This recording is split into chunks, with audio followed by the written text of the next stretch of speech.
प्रहलाद के बेटा विरोचन, विरोचन के बेटा हुए बलि, वो राक्षसों के राजा बन गए। तो एक दिन गुरुजी शुक्राचार्य ने राजा बलि से कहा, कब तक के लुका छिपी का खेल खेलोगे राक्षसों?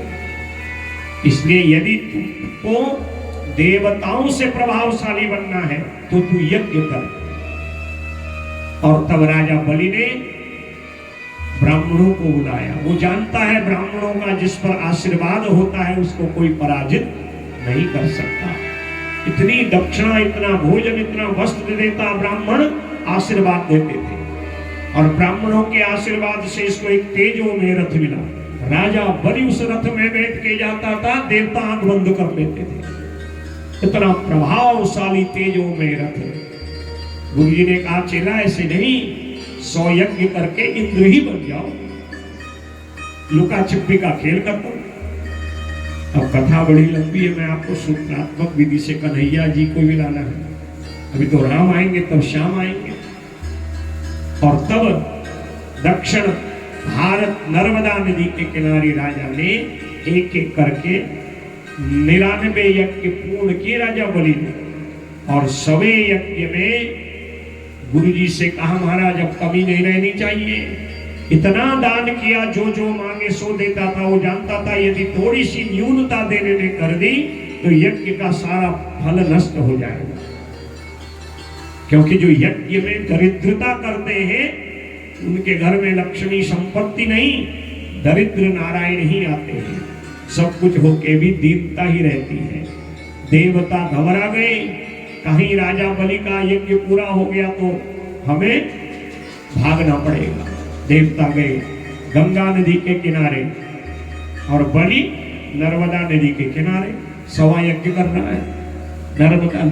गंगा नदी के किनारे देखता है माता अदिति और कश्यप महाराज जी से निवेदन किया। माता अदिति ने पयो व्रत किया, 12 दिन का व्रत। दूध पी के ही ये व्रत किया जाता है और पूर्ण किया जाता है। फाल्गुन शुक्ल द्वादशी से व्रत आरंभ होता है। और कहा ये व्रत अगर आपका निर्विघ्न पूर्ण हो गया, भगवान नारायण पुत्र बन के आएंगे। और इस प्रकार आज जो है वर्ष भर इस यज्ञ व्रत को जब मां ने पयो व्रत को पूर्ण किया, भगवान चतुर्भुज रूप में प्रकट हो गए।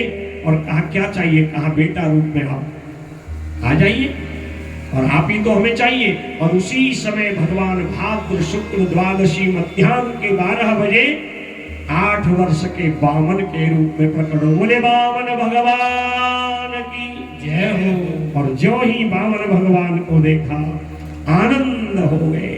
कश्यप महाराज देवता प्रकट हो गए। तम बटुम वामनम दृष्ट्वा मोदमाना महर्षयः कर्माणि कारयामासु पुरस्कृत्य प्रजापति ने। प्रजापति कश्यप आनंदित हुए और बृहस्पति जी आए, यज्ञोपवीत किया गया। और जितने देवता हैं सबने कुछ न कुछ भगवान को भेंट स्वरूप प्रदान किया। वेद माता ने यज्ञ सूत्र दिया, ब्रह्मा ने कमंडल दिया, स्वयं माता अदिति ने उनको लोक लज्जा निवारण के लिए कौपीन वस्त्र प्रदान किया। सरस्वती ने छत्र अक्षमाला प्रदान करी है। गुरुजी ने कान में गायत्री मंत्र पढ़ा और दंडवत प्रणाम किया। कहा गुरुजी चेले का धर्म है गुरु को भिक्षा करके दे, क्या चाहिए? कहा कोई छोटे मोटे चेला थोड़ी हो, तुम हमारे संसार के सबसे बड़े चेला हो। और जितना बड़ा चेला उतनी बड़ी दक्षिणा।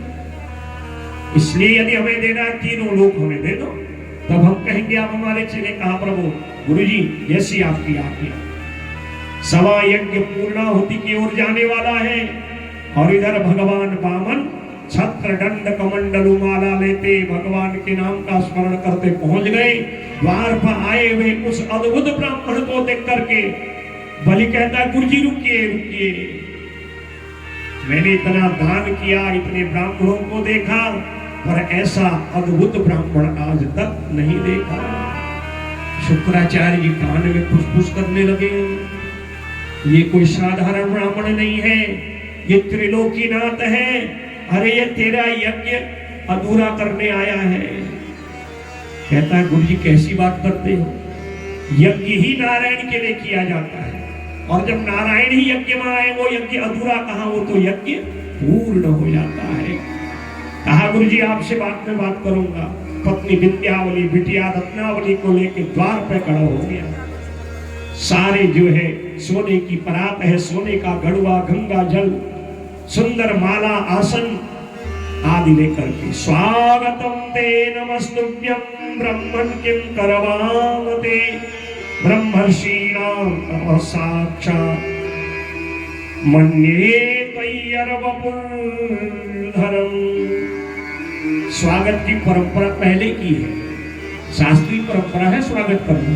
स्वागतम ते नमस्तुभ्यं, आपका स्वागत है वामन भगवान, और आपको प्रणाम भी है, क्योंकि ब्राह्मण चारों वर्णों में श्रेष्ठ है। ब्राह्मण का बालक ही क्यों न हो, राजा भी चरण उसके छूता है।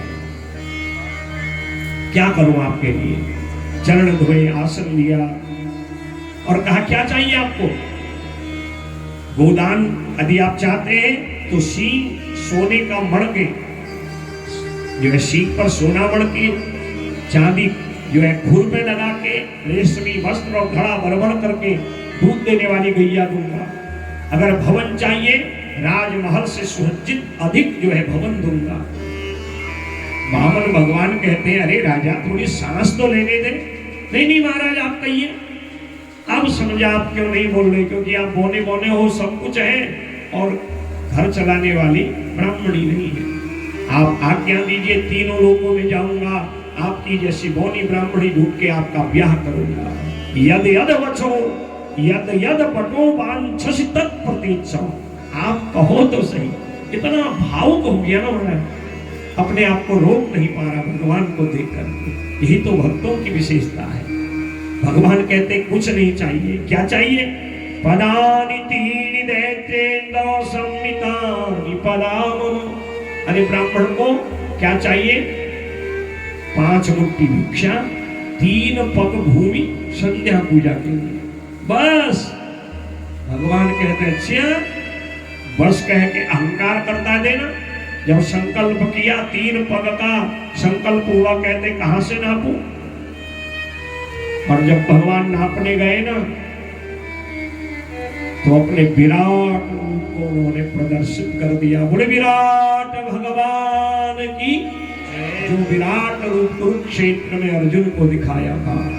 सहस्र शीरेखा पुरुषः सहस्राक्ष सहस्रपाद। एक पग में पाताल आदि लोक नाप लिए, एक पग में पृथ्वी से लेके सत्य लोक 7 लोक नाप लिए।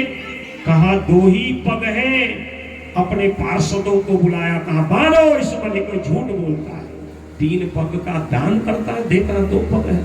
विद्यावली आई, कहा महाराज ये धर्म पत्नी है। देखिए धर्म की बात करें, धर्म पत्नी।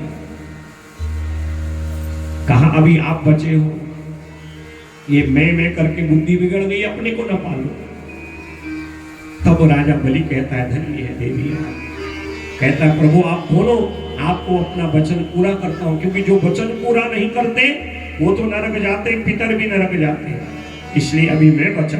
इसलिए पदम तृतीयम कुरुषी श्रीमे निजम। 3रा पग मेरे मस्तक पे रखिए। इसके 2 फल होंगे। एक तो मुझे अपनी असलियत पता चल जाएगी, दूसरा जो मैं करके मेरी ये बुद्धि मस्तिष्क बिगड़ गया था ना, आपके स्पर्श से इसमें परिवर्तन आ जाएगा। और भगवान ने बलि मांग्यो वैकुंठ पदो भेज दियो पाता। और भगवान को दया आ गई, सुतल लोक का राज्य दिया। भगवान से याचना करी। 6 महीने तक भगवान नौकर बन करके, चौकीदार बन के रहे। लक्ष्मी जी 6 महीने तक झाड़ू पोछा लगाती रही। और जब श्रावणी पूर्णिमा आई तो आज जो बामनी, जो लक्ष्मी ब्राह्मणी बन के सेवा कर रही थी, श्रावणी पूर्णिमा के दिन राजा बलि से कहती मेरा भाई नहीं है, तू ही मेरा भाई है, आज तुझे मैं सूत्र बांधती हूँ। राजा बलि गदगद हो गया। मैं तो ये दुनियादारी के चक्कर में अपनी बहन को ही भूल गया। क्या चाहिए तुझे? कहा मुझे धन संपत्ति सोना चांदी कुछ नहीं चाहिए। जो तेरे द्वार पे खड़ा वो बौना ब्राह्मण है ना, उसको दे दे। कहारी बहना वो कोई साधारण ब्राह्मण थोड़ी है, वो तो त्रिलोकी नाथ नारायण है, लीला वश मेरी रक्षा करते हैं। लक्ष्मी जी ने अपना रूप प्रस्तुत कर दिया और चतुर्भुजा मेरी मां बन गई। देखिए ये भगवान नारायण के भजन का प्रभाव है। इसलिए लक्ष्मी का नहीं, नारायण का भजन करिए। नारायण का भजन करोगे, लक्ष्मी उसको कभी नहीं छोड़ेगी। लक्ष्मी के चक्कर में अंधे हो गए तो लक्ष्मी का बाण है उल्लू। लक्ष्मी के चक्कर में उल्लू मत बनिए, नारायण का भजन करिए। लक्ष्मी आएगी तो घर में धन धान्य भी आएगा और बुद्धि भी आएगी। और जब लक्ष्मी चतुर्भुज रूप में प्रकट हुई, आज राजा बलि जो है गदगद हो गया, चरण पकड़ लिए। और सुखदेव कहते राजन ये है नारायण की भक्ति का प्रभाव। और तब भगवान वरदान दिए, मैं तुझे आज 7 कल्प की आयु देता हूं और अगला जब मनवंतर आएगा, हे राजा बलि तू जो है 71 चतुर्युगी के एक मनवंतर का जो है इंद्र बनेगा। बोले बामन भगवान की